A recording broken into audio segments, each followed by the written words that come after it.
सुरेश दास आणि धनंजय मुंडे यांची भेट झाली आहे। जवळपास 4.5 तास ही भेट झालेली आहे।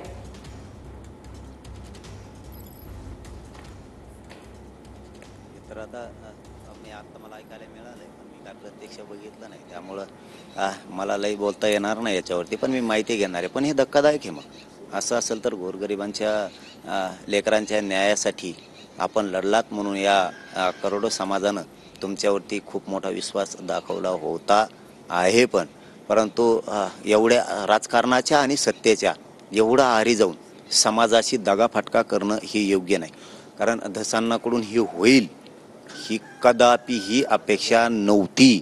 कारण त्याची एक आठवण म्हणून करून देतो तुम्हाला मी जाहीरपणानं, आणि मुद्दाम होऊन करून देतो। मला या गोष्टीची गरज नाही, तरीही मी आठवण करून देतो। त्यांना एकदा पत्रकार बांधवाने आपला प्रश्न विचारला होता, पंकजा मुंडे निवडून आल्यात तर काहीतरी मंत्री झाल्या तर तुम्ही त्यांना शुभेच्छा देणार का? तर ते म्हणले होते अजिबात देणार नाही, जवळ करणार नाही। जे मला पाडायला उठले त्यांना मी शुभेच्छा देणार नाही। आणि आता तर ह्या माणसानं तर आपल्या समाजाच्या बांधवाचा खून केलाय, मर्डर केलाय, क्रूरपणे हत्या केली। त्याला भेटायला कसं काय गेले हो मग तुम्ही? आज तुम्ही हे म्हणजे शॉकिंग आहे। हे ऐकायला शॉट बसल्यासारखं वाटतंय, पण वाटत नाही तरी पण आणखी नाही।